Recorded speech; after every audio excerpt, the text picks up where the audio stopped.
I love it how when you are in nature for a longer time, how the perception of it really changes.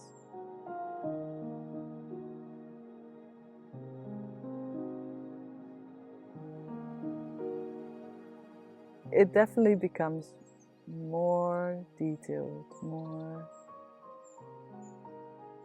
It's literally as if my brain initially puts a too simple filter over it, and then starts noticing that, wait, this is not, correct. Or it starts trying to capture what I guess, what I feel. And then it slowly adjusts a bit, but it can never really capture it all. I always feel that I'm hardly seeing all the things that are happening, or that can be felt. No. But it kind of tries to get there. At least I've become really aware of how much there is that my brain just simply doesn't sort of process. But that is there, but it's just not being processed in a way that I can make sense of it. And a real longing to maybe be able to do it a bit better by being more in nature. But I also noticed that the more I spend time more in the human world, in buildings and laptops and conversations, that it's a different way of information processing, which much less of this sort of sensitivity. It's like all the, it's like it's trying to sort really big blocks versus tiny little grains or something. And that my brain is busy sorting the big blocks all the time. And then when you move to now sort these tiny little grains, it's like, okay, how do I grasp even? And now what we see now is that, like a large part of humanity is moving quite permanently into the sort of big block information. Even if you put them there, then it doesn't happen. Like, the connection doesn't happen. My aim with the food forest is to bring students at least in this type of place. And even if you're just doing some maintenance, then already you are in it. And then you start feeling more, and I think it's especially through doing something that it actually helps to switch, because you have some activity, so you have something to hold on to, basically. And like sitting still in nature for hours is one of the hardest things to do if you're not used to it, because then you're just overwhelmed. So in the beginning, everybody comes in and we start pruning, harvesting apples. And it's all really rough, it's just, great, and you just sense that people they don't feel like where they are, like what is a good place to put a crate, or what, all these things that you would do if you've calmed down, and if you really, you go to the tree with a sort of, first you look, is there a bird, or I don't know, like you look. So there's a nest, or there are wasps, or there are things. And it's always these little things that everybody slows down. It's like, oh, and we start looking. Or there's a caterpillar, there's something happening. And slowly, so and it's always very, I can always feel it. How the attention sort of sinks in a bit. And the energy becomes less,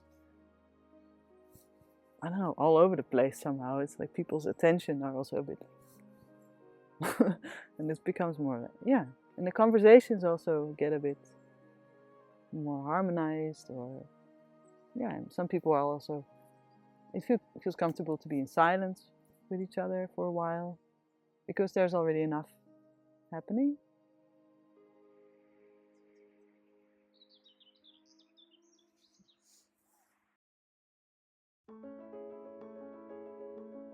Well, I have the feeling that beauty is more sort of seeing how, something that is really weathered, or something that's really sort of, so it's more how it's like elements grow into each other in a way, like, and that they form, I think this really gives, if they're just all separate from each other, like in a park, then you don't get the same sense of beauty, or for me that's more like And then I have the same maybe, so feeling at home is then being part of sort of that process. That things are sort of weathering into you, that you are also sort of weathering into the other things. Yeah, and that is by through becoming aware of all the little cycles, how everything behaves, how the birds have their rhythms and the plants have their rhythms and all the. And then I can also find my rhythm within that, or sort of move within that. And it gives me, yeah, it's all these rhythms that make a place, I think, that make something that you can be in. And relate to. And that's also how things relate to each other.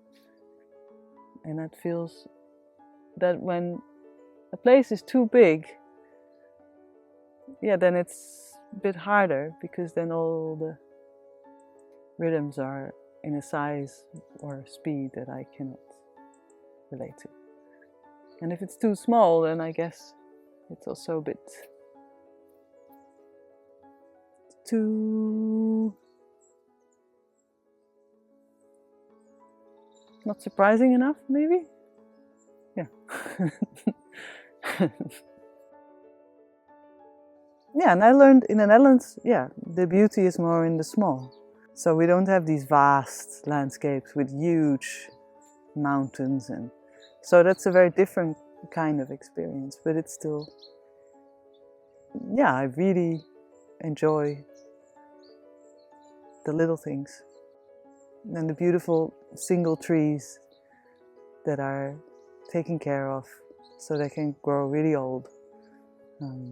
But also the little meadows and the farm landscape, like the diverse farm landscape that you have around Wageningen, where I live now.